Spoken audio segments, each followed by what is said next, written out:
here. This meeting is being live streamed. We hope.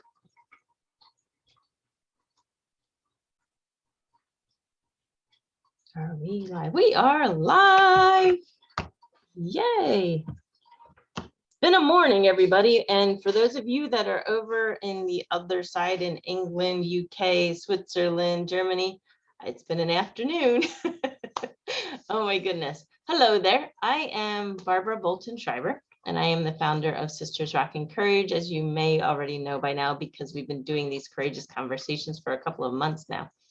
Oh my goodness. It is such, as we go on this journey, why is it that I founded Sisters Rocking Courage? It's because as I was starting my business, and I actually had another business back in Pennsylvania, I needed resources, I needed the connections, and I needed the just to know that to have a group of women around me to help me become better at bringing my purpose into the world. And Andrea is here, and we're going to be talking about that whole purpose piece. So what Sisters Rocking Courage is for women to come together, for us to be supportive of each other, and to really offer encouragement and our wisdom, share all of these pieces that we can really bring our gifts into the world. So I think that's it for right now, but I want to introduce you to Andrea and let her share more about who she is. We were just having a conversation about shame. Andrea and I met weeks ago now on Clubhouse, and we've just had these really rich conversations, and so many emotions pop up when we're talking, when we start stepping out into areas that require courage. And one of the ones that brings tears to people's eyes is shame. Andrea, go ahead and introduce yourself, and we will have this rich conversation. Thank you so much, Barbara. I am Andrea Willoughby, and I've been a healer, an energy healer, for about 20 years now, actively, professionally, full time. But prior to that, I, would describe myself as an energy healer in training, just through life. I was very much a highly sensitive empath, a highly sensitive person, and also a very driven person. And that combination causes a lot of trauma because I may be out there putting my body out there on the line, doing really adventurous things or trying things that maybe I'm not quite ready for, but I must try this. And yet my body wasn't always up for it, or putting myself in dangerous situations as I was growing up, risky situations. And so I had a lot of opportunity to build trauma layers in my body. And ultimately, that turned into pain and illness. And that led me to actual transformations that brought me to being a healer. And then it was very clear to me that I had some special gifts that were making it possible for me to be a very in tune and deeply transformative teacher and healer for others. So you just said something that hit me for the first time when you talked about that you created trauma layers, which explains why, as we heal, that there's always more. I've never really thought about it as layers. I just thought of it as a big pile. Like when you put the leaves there and you like go crashing into them.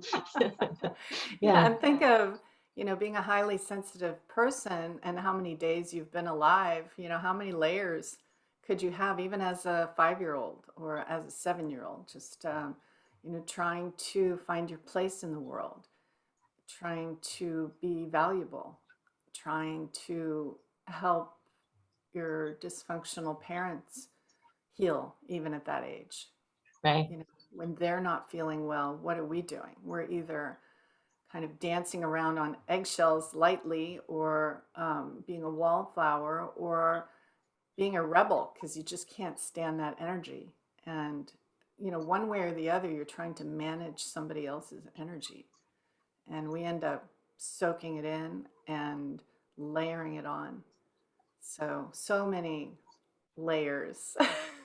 Well, it's interesting that you talk about soaking in other people's energy, because I'm also a highly sensitive person, and that's one of the things I got told when I was young, that I was too, you like feeling that you're too, whatever the blank is. I was too sensitive. And so there's that space of when we are labeled, we were having a conversation about this in Clubhouse, when we are labeled to something, that's actually who we really are. And there's a piece of that, that when it bumps up against somebody else, we are living something that they don't want us to be. Yeah. Well, and we attract people into our lives, and we are attracted to people who allow us to kind of play out the old dysfunctional ways. So when people are reacting to us, they are carrying some kind of matching pain or complementary pain. Mm. And so, in our friends, in our relationships, teachers, bosses, later, if we haven't already healed our own pain patterns, we will continue to play out those same patterns over and over again of the original pain that we took on, say, from our parents or that we inherited from our ancestors. So, yes, we absorb it and then we prove it over and over and over again until we just say, I can't do this anymore. There's something wrong here for me. And, I need something different. We may have no clue how to go about that or to even really notice that we're onto something Mhm. consciously. It just may be a subconscious process that's beginning to bubble and percolate and need to express itself. And for women, it often takes until they're in their, I want to say, late 30s and 40s, often before they are open to waking up. It may change as, more and more people are open to energy healing and spirituality and in more of the Eastern philosophy sense, that maybe women will start to make that change much younger, maybe in their early 20s or mid 20s. But, for the generations that I've seen and that I've worked a lot with, there's a lot of illness in people's lives, women's lives, that builds up into a kind of a crescendo and then either explodes or implodes energetically into some kind of illness by Mhm. the time they're in their mid 30s and older. Yeah, it's interesting because for my journey, illness was a part of it as far back as when I was a teenager. I had a Right. major illness crisis. And then it just kind of like ebbed and flowed, and it got worse and it got a little bit better. And, there's a piece of it where for me, I energetically looked for doctors in the Western medicine to figure out what was going on, and they just couldn't. And so when you talk about it being in the late 30s, till things start to settle, I think there's a piece of it too where we get to where we want more out of life. When you're younger, you have the energy to keep pushing through. Migraines were part of my story, and I just kept pushing through. And as I get older, I don't want to push through them anymore. Like, it's just like, can we live a better life now? Yeah. Yeah, that is so true. Yeah, that's a common story that we want more. Hmm. How can this be what my life is destined to be? Yeah. How can medicine be the only answer? Right. That Yeah. can't that that doesn't make sense. There wasn't always these medicines. I mean, yes, they were on the planet somewhere, but they may not have been harvested yet and utilized, for say migraines or whatever. Hmm. So we didn't evolve to necessarily have headaches. I think we have headaches and illness because life has gotten so stressful and in many ways has been, for some people over the millennium also. But yeah, so Well, and I know for me, I can tell you that it feels almost like all my energy just ends up being in this part of my whole body. And so like, you know, like how when we're not breathing deeply and if we're doing the shallow breathing, like literally. There we Yeah. Yeah. Do you want to share with with go. everyone? Yeah. Well, I mean, actually, whenever you bring or anybody brings something up like that and mentions something about, say, their pain or illness, that's an opportunity. Your body's going, oh, here, take it, take it. And if we can just breathe in that moment, and I think movement is really key. And over the years as a body worker, also, I did massage for a long time as well as energy healing. I just found that I would touch a certain spot on somebody, and then my hips would start to move. Even if I was in a chair, I would just start to move. And that movement would just help the energy to shift just like that.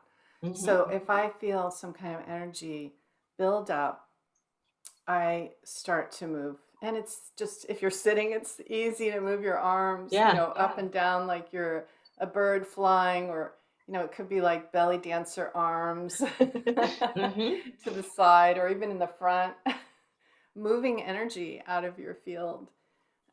But yeah, so, you were mentioning this part of your head. You probably carried a lot of energy in that. That's the third eye, ajna. Actually, I have to take that breath right now because it wasn't quite complete for me. I do end up kind of yawning or heavy sighing when I'm helping people move energy, and it could just be through conversation as well. It's just such a great reminder that we're not breathing fully. Because even in having a conversation like this, just remembering to bring in the oxygen to, yeah, to all of our parts of our body that need to be functioning right now. Yeah, and it seems that the exhale is actually more important than the inhale. Oh, Yes.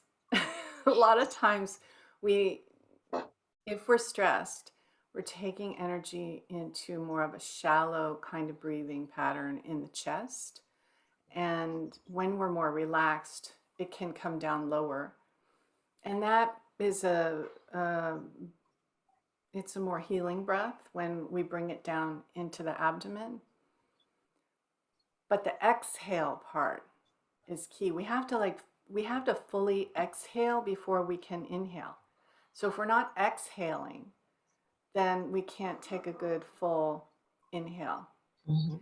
And actually, I discovered this, like 12 or 15 years ago when I was trying to get the word out about the work that I was doing. I was in a networking group that met every week, and it was a very masculine energy group. It wasn't comfortable for me to be there. and and I wasn't good at speaking. I had been sick for many years. I hadn't even really been, living a fully functioning social life for many, many years. And here I was out there trying to speak. And I would think, oh my God, I'd run out of breath. Like we only had 30 seconds to introduce ourselves. And in that 30 seconds, I would run out of breath, and then it would be very hard for me to take the next breath. And what I eventually found was instead of standing up and inhaling as I stood up, because I thought I have to really like take a big inhale so I don't run out of breath, I started to just fully exhale as I stood up. And then the next breath was just normal. Mhm. It wasn't a shallow breath. And then I was on a roll. I no longer was stuck into that loop of not being able to take the next breath. It was just natural. Yeah. So I realized that the exhale is actually pretty important. And also then when I yawn, it often sounds like a big heavy sigh when the energy is moving. And that's just like a great big exhale. And on that exhale, we're releasing stress and toxins and emotions and trauma. Absolutely. So yeah, and this feeds in as we talk about the trauma piece about shame and dissolving shame. So how does shame show up in us? We only have a half hour. I know, right?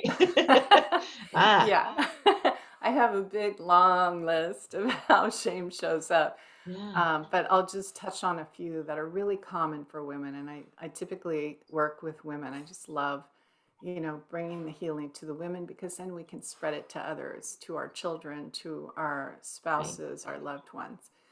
And but we're often trapped in shame and in our emotions, and that shame can easily come out as I'm not good enough. So that is huge.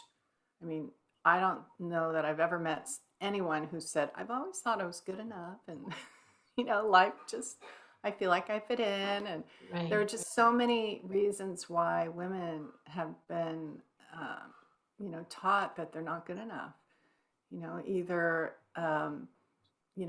as we were little, maybe we were boxed into thinking we could only do certain careers, and um, and then maybe as we become teenagers, we become a target of intense scrutiny for our physical appearance and our sexuality.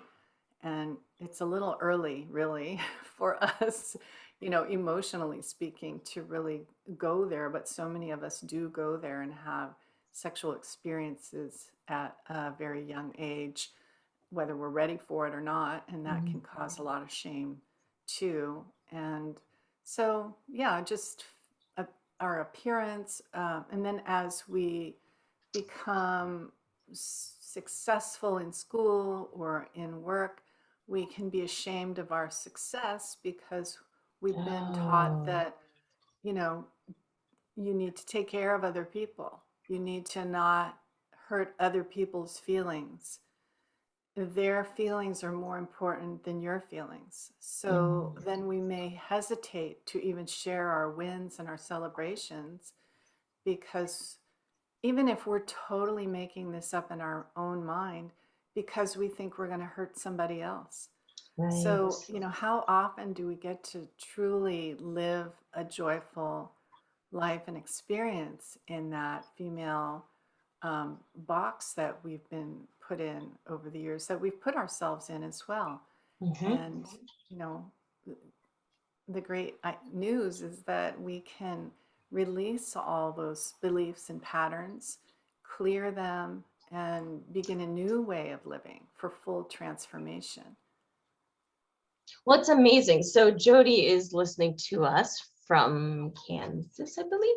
Hey, Jody. She would love to see your list of all the ways that that shame shows up. Because, as you were just mentioning, there's a few things in there that I didn't even think. Yeah, Jody just said that's mind blowing to be ashamed of your success. We should be proud of our success. And ideally, our loved ones would be celebrating with us too. I didn't realize, so I'm still exploring how shame shows up, because some of the low hanging fruit. You can say, oh, I'm definitely ashamed of that. But it didn't occur to me that some of why I worked so hard, I would have called myself a workaholic in the nonprofit world. I slept and I worked. And, just being there for family was something that was, you just figured out how to balance it all out. And I never really saw that as an outlet of shame. Like, I'm Mm-hmm. ashamed that I'm not good enough. I need to work harder, or I need to help others. Or when people say, what do you do? Especially for those of us who are trauma survivors, we find it really hard to put words to what it is that we do. And is that shame that is behind that, because we're afraid of being too boastful or too proud, or for me, like making sure that I give space for other people, Mm-hmm. right? And so Yeah. if I'm always in the background and letting other people shine, Mm-hmm. is shame a part of that? I think it could be. It could be. Yeah. I mean, there are so many emotions. And even if there is shame with that, think of it as a diamond with many facets that there could be shame, there could be fear, there could be anger, frustration, embarrassment, regret, guilt, Sure. all the different facets. And so I'm just thinking that, your workaholic practices, habits were that was very masculine, right? To Right. push and take action and push through. And Oh, yeah. yeah, you weren't really tuned into the needs that you have as a feminine, the divine Mhm. feminine.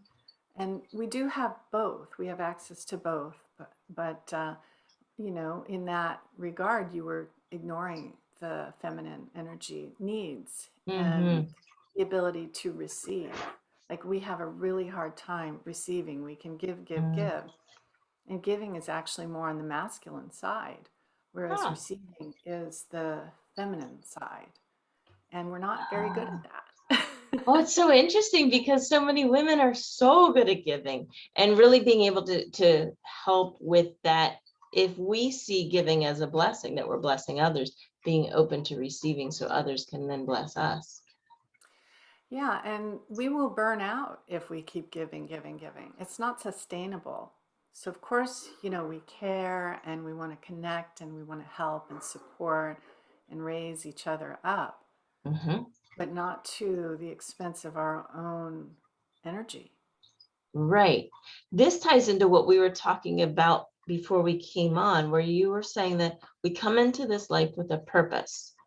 And so if we can recognize that we had a purpose and that our journey was all about bringing the things into our life so we could prepare for that purpose and then releasing, because one of the biggest things that I'm really experiencing is letting go of things and releasing that shame. Is there a way that we can look at the things that we feel shame about differently when we explore how they related to our purpose? Look at you smiling. I love that. Well, that's really key. We actually want to embrace our shame. Like, Mm, what are you ashamed of? Love it. Okay, if that's too big, because that may be too big of a step, just allow yourself to have that feeling. It's a valid feeling. It doesn't mean that you need to judge yourself or beat yourself up for it. That's actually just trying to control things. That's our ego trying to control mm, things, thinking if I beat myself up enough, maybe I'll stay safe because maybe I won't do that again. mhm. Yeah. And yet we're not It's true. healing the shame. Right. So we're keeping the shame, and now there's judgment. Hmm. We're polishing a new facet into the diamond. Oh, And yeah. yeah, so another layer, on top of that. And and so in that moment, can we be okay to feel shame?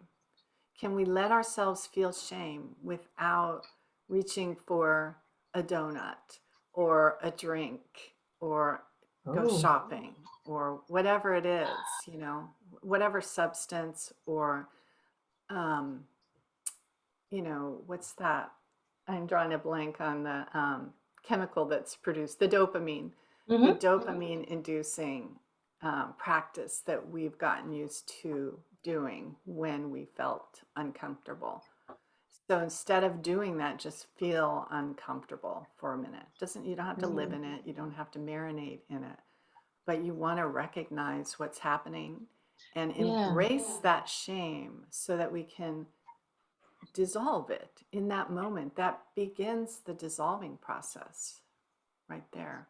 Well, and you have this thing you say, Andrea, about your triggers are like the triggers are there to move things out, like that to welcome the triggers. Yeah, yeah. We want to welcome the triggers. Yeah. That is your body showing you where you're holding it. So a trigger is actually a sensation in your body. It's a feeling, it's a felt sensation. It might be uh, like there certainly is a thought, right, Hmm. associated with the felt sensation. Yeah. But what really gets us is the, like we feel like we got punched in the gut, or our heart feels so heavy, or our throat constricts. And And so that's all part of the trigger. And if we can get out of the mind, because we can't multitask. Oh, So we right. take it from, oh, I'm a piece of whatever, you Mm-hmm. know, to, oh, that's where I feel that. That might be in your power center where you feel like you're not good enough. Mm-hmm. And just go there and be there. Meaning, like, if I couldn't see you and there was a water bottle that you picked up and wanted to describe it, Mm-hmm.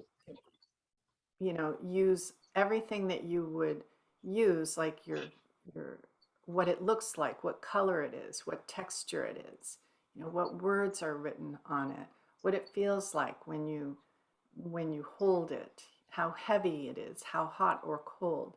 So if we can do that in our body at the same time, um, or after we have the negative thought, Mm-hmm. then we are not multitasking. We're in our body. We're speaking to our body and our spirit, and we're not in ego in that moment.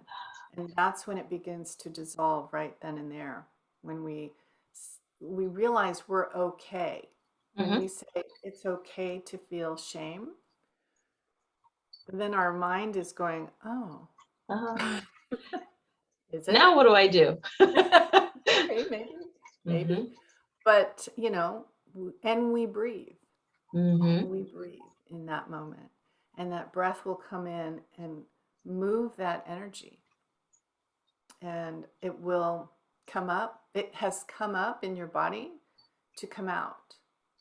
And if Mm-hmm. we don't do a process, something like that, or some other way, we will stay in ego and we'll roll that thought over and over a million times in our head, that monkey mind. It Mm-hmm. could linger for days or even months or even years, a similar repetitive thought, and it's not healing. So as we release the energy from the body, the thought goes with it. So they're tied. And later, you just don't even have that same thought again because the energy is no longer there that was causing that thought. So Does that it's make sense? almost like a cellular memory piece where it releases. Yeah, because Jody's asking, can you speak to why it dissolves right then and there? What happens physiologically to dissolve it? I don't know how scientific I can get, but the way I Sure. usually describe it is that you're shining a flashlight on it and it can't live in the dark. Oh, right. That energy is somewhere in your body, somewhere it's been hiding. It's been there in secret and Right. it's been running the show on a subconscious level. So the moment you turn on the flashlight, it scatters, like I guess bugs in the dark, you turn Mm-hmm. on the light and they all scatter and but as they scatter, the pattern breaks down and it just no longer continues to exist at the same level. And Well, then your powerful energy force, which is always flowing, maybe mm-hmm. not perfectly, but it is still flowing. There are blockages. You could also call them gaps in the flow or in your nervous system circuitry when there's a belief that you're carrying about yourself or about others. That actually shows there's a gap in the circuitry that you either haven't built that yet as you came into this body to fulfill this purpose. Maybe some things didn't get connected because of a dysfunctional household. Or maybe you just never have had an opportunity to build a certain circuit yet. And so, as we take that time to shine the light inward, that is building the circuit. It's like closing the gap. And then the energy, instead of having to like find its way around, Mm-hmm. the not ideal flow, it now is just right online and it just flows. And as you have a powerful energy flow, think of it like a river, it will pick up those dispersed particles of negative energy that we're locked into a loop, and it will flush them. Yeah, it'll move Your them along. body is Yeah. totally capable of taking care of that once we get it in the flow. And so this is a intended system. Like Hmm. like we came here to accomplish something, and our spirit always wants that, and it's always seeking to reveal that to us. And so if something is hiding out somewhere, it um, it needs to be revealed, and it will eventually be revealed in some way or another. Whether you're listening or not is a different story. So the spirit and the body are in alignment, but the Hmm. mind might be like, no, or just, I'm gonna have another drink. I'm not gonna feel this. And so if you don't listen, then the messages have to get louder. And so Right. the illness progresses and gets worse, or you get new symptoms altogether. Oh, sure, because it just gets louder because we are here for a purpose. Mm-hmm. And so there's a piece that I like when you talk about exposing it, because what we think is truth and what is truth are sometimes misaligned, Oh, yeah. oftentimes. Yeah. And so I talk about it as a personal blackmail. If we keep these thoughts quiet into ourselves, what happens when there's a blackmailing situation? The power is in the silence. As soon as it is exposed, whether it's to people or even ourselves, as soon as we speak it, all of a sudden we become open to what we feared. And what we know, that what we feared is never as bad as what we think about it in our heads. And we Mm-hmm. know that whatever we think in our heads, our brain doesn't know the difference between what our thoughts are and what actually happened. And so if we allow our thoughts to get stronger and stronger, our brain just recognizes that that is truth. But as we speak it and as we allow it to move through us, then reality can rewrite truth in a kinder way than we do for ourselves. Yeah. And we can just be who we were intended to be, this big pool of love and compassion that is no longer burdened with, or being choked off, Mhm. by these patterns. Yeah, I talk with women about the whole what if from a positive space, because oftentimes the what if is what if I fail, or what if I'm not good enough, or what if. But what if we open ourselves up to seeing what really is possible? What if we step into what we were supposed to, what we were intended to be? What if we supported each other and really showed each other how to be kind to ourselves? Because for me, and I'll talk about my art teacher, for me, I had a person who was just an angel in my life, who held space for me at a time when I really, really needed it. And yeah, it like being able to be around other people that model that for us, and not just model it, because it's important that we show that we treat ourselves that way, but that we hold a hand out to encourage others to step into that space. I love how you say when you shine a flashlight on it, it causes everything to scatter. Such a great visual. Yeah. Yeah. Yeah. And, what if we are here to simply make those connections in our nervous system, Mm, to become the truth of who we are? yeah. We may not need to know what that, like if I said, write out your life purpose or your soul purpose in, Sure.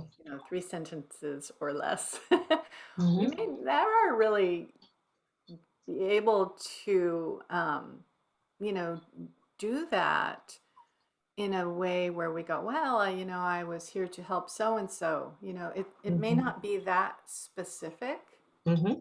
but we do know that we're here to become the whole of ourselves.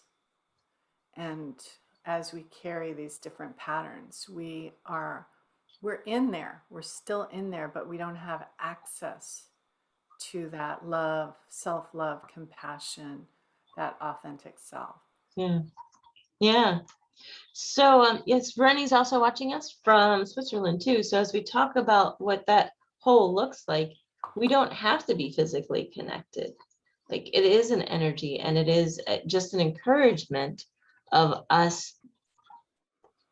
Yeah, I get in groups of women sometimes, and the outlook for what's going on around us is not always positive. But if we can create the healing in us and have the ripple and encourage healing in others, we can make a difference. Brenny does that with her artwork. She takes the chaos of art and then adds colors to it, and just makes it become beautiful. The chaos, I say chaos of art, it's the chaos in our head that we draw lines. And so there's different ways that you can do the healing with the energy, but it is about putting a light on it. I know you wanted to talk about the 3 tips. There's I kind of, right before we go into the 3 tips, I'd love to just touch base on, what's wrong, what's wrong with tamping down the shame? What's wrong with just ignoring it and just moving forward as though it doesn't exist? Well, I love that question. Yeah, some people will choose to do that, and that is okay Until it's not. until it's not for them. It's okay for them. Yes. Yeah, but we probably are not those people. We, Well, I have been that person. but perhaps not now. Right, right. Yeah, You were until you weren't. exactly. And Yeah. you could continue to tamp it down, but now you already knew, right? Even before you and I met, Mhm. before we started having these conversations, you were aware that you wanted something to change in your Yes. life. Yeah. And so if we want our lives to change, we cannot, sweep this stuff under the carpet. Hmm. So feelings buried alive never die. Oh, that's good. That's a book. Oh, wow. That's a great It's a good title. book. Good job. Yeah. Yeah. Yeah, and it was one that helped me a lot. Actually, I'll mention another book is The Energy Codes by Dr. Sue Morter. Hmm. And it's 7 steps to awaken your spirit, heal your body, and live your best life. Mm. And I've been involved with that work for the whole of my professional career. Um, a technique called BEST, or bioenergetic synchronization technique. Hmm. And yeah, so I've had a lot of mentors through this process. And for me, it took a long time because I really didn't have a coach.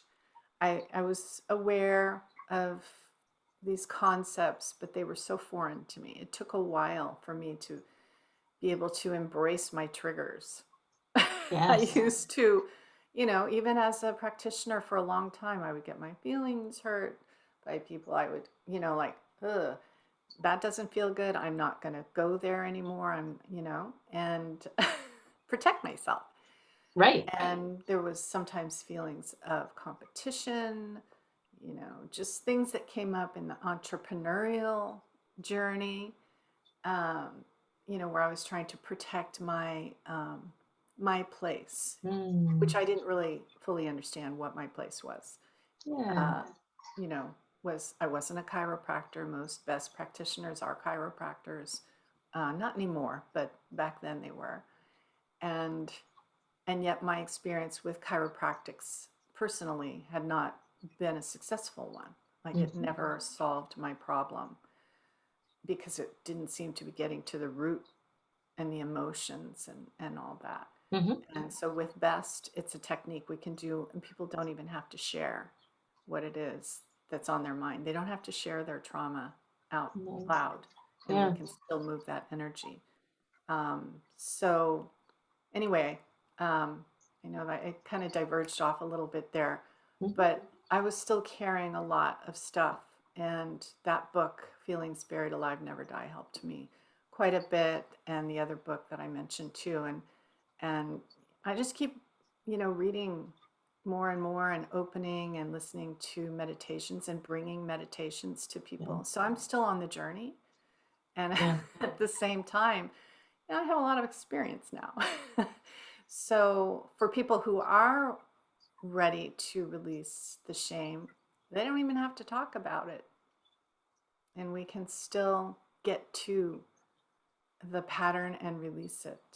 That's So that wonderful. maybe makes it a little more um, of a possibility for people. And Yeah. it's, of course, not just shame, it could be any of the emotions that we're carrying. Mhm. And that does have a lot to do with our emotional center of our womb space. Um, Absolutely. yeah. So you were So, talking what you're doing, and as we wrap up, you have this wonderful anagram, and we basically worked through it in the past half hour. FAB. yeah. We worked through it. Yeah. Do tell us a little bit about that. Okay. So the FAB process. So F as Mhm. in Frank, A as in apple, B as in boy. F stands for feel it. So when you feel a trigger or when you hear yourself say a thought like I'm not good enough, Mhm. notice where you feel it in your body. Go there and then allow it to be there. Give it permission to be there. And you can even ask, here's a little bonus A. You can ask, is this even my energy? And if it's not, that is Right. shining the light on it and it will scatter.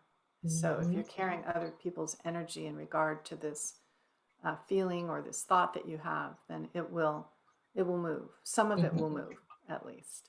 And then the B stands for breathe. So feel it, allow it, and just be sure you're breathing. Because if you're feeling it and allowing it but not breathing, there's another message going on in your nervous system saying you're in danger right now, fight Mhm. or flight.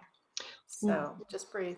One of our friends, Christina, was just talking about this. I love when you say the allow piece is recognizing if it's your energy or not, because the parental voices in our head become our inner critics as adults.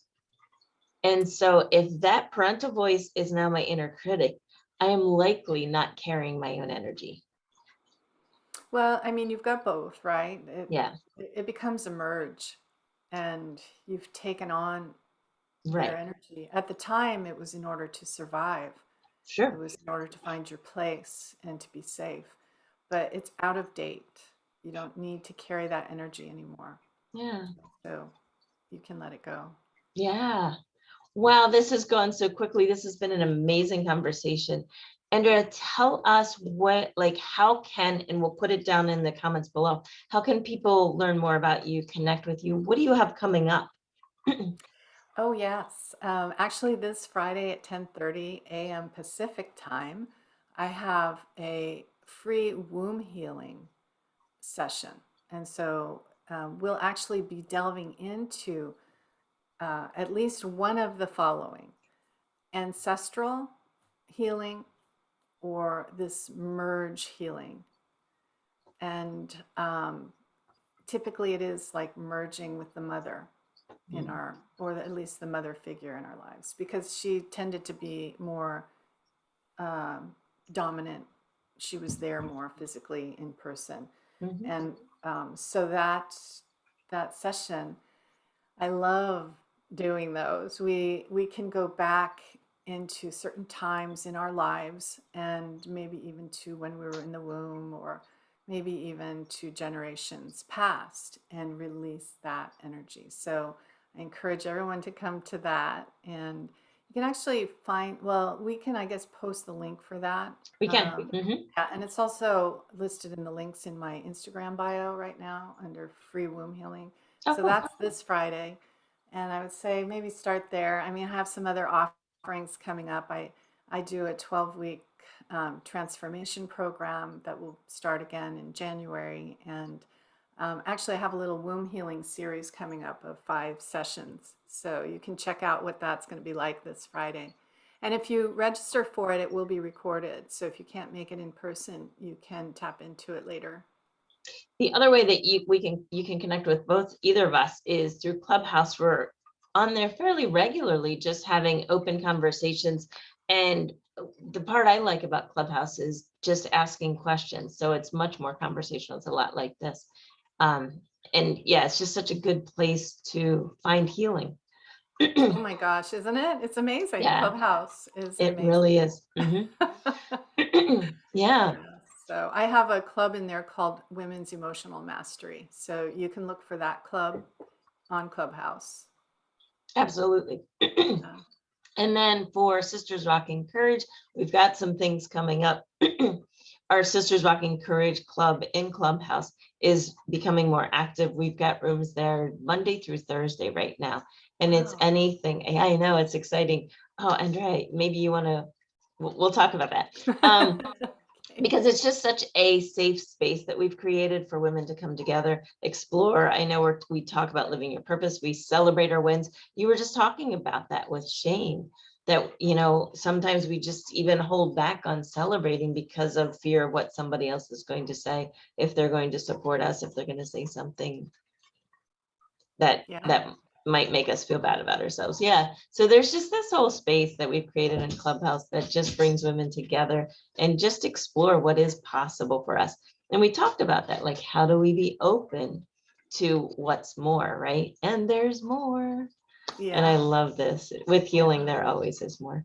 Yeah, There is. Can I just say one last thing? you can. Okay, great. I love it when healing comes through just our daily living. And how can we have more of that kind of healing is Yes. through leaning in to life. So lean into the things that you're afraid to do. Notice the things that you're afraid to do and find some way to take a baby step and lean into that and do it anyway. Even if it's just a little tiny, tiny version of, Mm-hmm. the thing that you're afraid to do. So lean Yeah, in. even if it's just one little step, you're right, because the view changes. Once you take that step and you celebrate it with others around you that are in support of you, the view changes. Yeah. It does. Yeah.